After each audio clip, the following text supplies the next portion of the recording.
Salam alaikum. Bonjour tout le monde. Continuons cette dernière partie concernant le boucle. Cette dernière partie va parler tout simplement de ce qu'on appelle les instructions de son. Donc ces deux instructions sont très importantes, surtout au niveau de l'utilisation des boucles.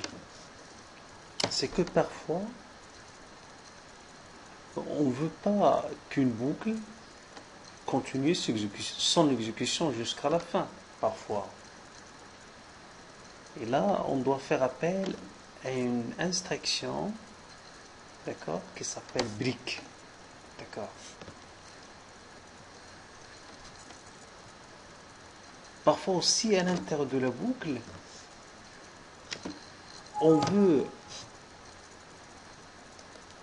exécuter certaines instructions et d'autres non, selon bien sûr une telle condition. À ce moment-là, on fait appel à l'instruction continue. Bref, si vous voulez forcer un arrêt d'une boucle, que ce soit while ou do while ou for, d'accord, on utilise l'instruction break.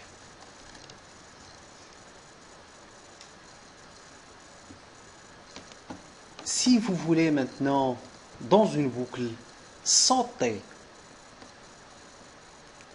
une instruction, c'est-à-dire que vous ne voulez pas l'exécuter, et vous voulez passer directement à l'itération qui suit, d'accord, vous pensez à l'instruction continue. Donc on va comprendre avec des exemples, d'accord, le rôle de break et le rôle de continue. Si je peux lire l'instruction break, il permet de sortir d'une boucle. D'accord, bien sûr, vous vous rappelez très bien qu'on avait déjà expliqué l'usage ou bien l'utilité de l'instruction break dans la structure switch, structure conditionnelle switch. L'instruction continue, d'accord, il permet d'arrêter l'itération en cours. Ça veut dire que dans une boucle, c'est le rôle d'une itération exécutée, mais je peux empêcher son exécution et de passer directement, d'accord, à l'itération qui suit. Je suis dans l'itération 1, je peux en fait empêcher l'exécution de bloc parce que je passe à l'itération 2 directement, sans exécuter en fait l'itération 1. Maintenant, regardez avec moi l'exemple d'utilisation de l'instruction break, dans une boucle. Ici, sont deux morceaux de programme qui sont normalement équivalents. Mais il faut montrer qu'ils sont bien, ou bien qu'ils donnent exactement le même résultat. Très bien.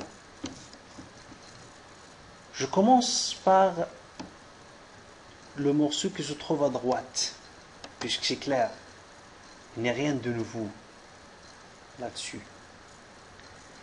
Vous avez quoi? Vous avez while i inférieur ou égal à n. Bien sûr, ce programme-là, c'est déjà vu. Je peux vous rappeler que ce programme, c'est déjà vu.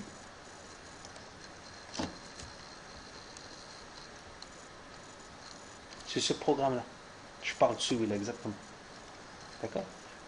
C'est l'addition des 100 premiers termes d'une série. Ici, on avait utilisé la boucle for. Ici, j'ai utilisé la boucle while. C'est clair, donc le i c'est pareil, c'est pour calculer, donc il n'y a pas de problème ici. Donc, si vous avez i inférieur ou égal à n, while cette condition est vraie, sachant que i prend une valeur initiale, somme prend 0, rappelez, somme plus égal, ça c'est équivalent à somme égale à somme plus i étoile i. Je crois que ça c'est clair pour vous. Et puis j'incrémente lui. Ici, il n'y a rien de nouveau dans cette boucle-là. C'est une boucle qui tourne normalement sans aucun problème. Pour calculer la somme, si vous voulez, des 100 premiers termes d'une série qui est n quart, qui a le terme n quart. Maintenant, regardez avec moi à gauche. Là, c'est un peu...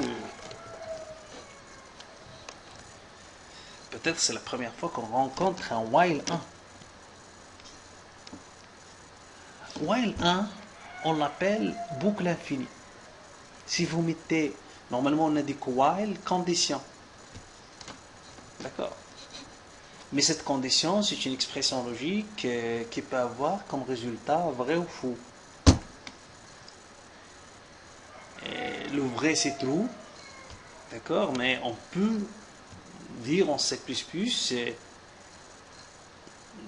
toute chose qui est différente de 0, c'est le true. Et les 0, c'est le faux. D'accord.